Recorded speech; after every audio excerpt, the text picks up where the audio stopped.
Bien, por último voy a explicar el punto 5 y 6 que tienen que ver con el tema que hemos visto, además del relato fantástico y de la metamorfosis, que es un relato fantástico, es los verbos, las conjugaciones y los tiempos verbales. Bien, ustedes tienen material sobre esto que está en el mismo lugar, en Classroom y en Sueños de Papel, y también en Drive de la escuela, están en todos los lugares.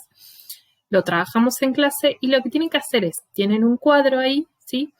Y lo que tienen que hacer es, tienen una columna, la primera, de verbos conjugados, ¿sí? Voy, comerían, condujo, pensábamos. Es decir, el verbo en ese caso se encuentra conjugado, se encuentra formado a partir de una persona, ¿sí? Por ejemplo, yo no digo yo comer, digo en presente yo como, o yo comeré en futuro, o yo comí en pasado, en pretérito perfecto simple. Pero no digo yo comer. Vieron que ese verbo, según el tiempo y la persona a la que se refiere, va cambiando su terminación, ¿sí? O lo que llamamos desinencia. El verbo tiene una raíz, que es la que no cambia, en ese caso es com siempre se mantiene igual, y lo que cambia es la desinencia, que es la terminación. Ese es un ejemplo, por ejemplo. Bien, dije un ejemplo, por ejemplo, pero bueno, ustedes me entendieron. Ese cuadro lo que tienen que hacer es indicar qué persona, ¿sí?, está conjugado el verbo que está a la izquierda. Por ejemplo, voy está conjugado en primera persona. Yo voy, porque no puede ser vos voy, ¿sí?, o él voy, ¿sí? Porque con esas personas se conjuga diferente. Nosotros decimos vos vas y él o ella va. ¿Vieron? Va cambiando. En la otra columna tienen que indicar cuál es el infinitivo de ese verbo. De voy, por ejemplo, es ir, ¿sí? Es totalmente irregular porque cambia toda la raíz. Del verbo comerían, el infinitivo es comer. Recuerden que los infinitivos y los verboides los vimos en clase, son los que terminan en ar, en er o en ir. Y en la columna de la última de la derecha tienen que indicar si ese verbo es regular o irregular. Fíjense que el material que les dejé les va a ayudar a decidir eso. Recuerden, los verbos regulares son esos verbos que no cambian su raíz, que siempre se mantienen igual.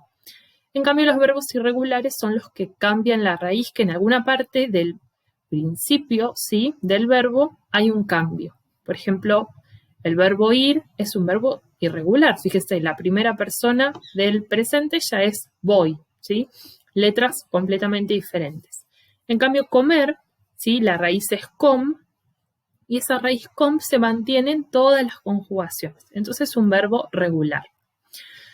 Después de completar ese cuadro, tienen en el punto 6 que subrayar verbos, ¿sí? Subrayen todos los verbos que ustedes se encuentren. ¿Se acuerdan que esta actividad ya la empezamos a hacer a principio de clase, a principio de año?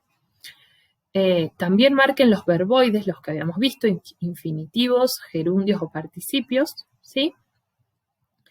Y solamente marcarlos. Fíjense, es un textito no muy extenso y ustedes tienen que marcar todos los verbos, ¿bien? Recuerden que los verbos eran esas palabras, ¿sí?, que nos indicaban acciones, procesos o estados que podían conjugarse, podían cambiarse, tenían varias formas. No los confundan con los sustantivos, los adjetivos, los adverbios, que son otra clase de palabras, ¿bien? ¿Se acuerdan? Los sustantivos son los nombres de los objetos, de las personas, de las cosas. Los adjetivos son las palabras que nos indican cualidades o características de los sustantivos, de los objetos, ¿sí? Perro, que es un sustantivo, grande, ¿sí? Digo perro grande, grande es un adjetivo. Si digo el perro es grande, ese es un verbo, ¿sí? Viene del verbo ser. Entonces, esas son las palabras que ustedes tienen que marcar, todas las que indican acciones. Recuerden que algunos verbos son compuestos, ¿sí?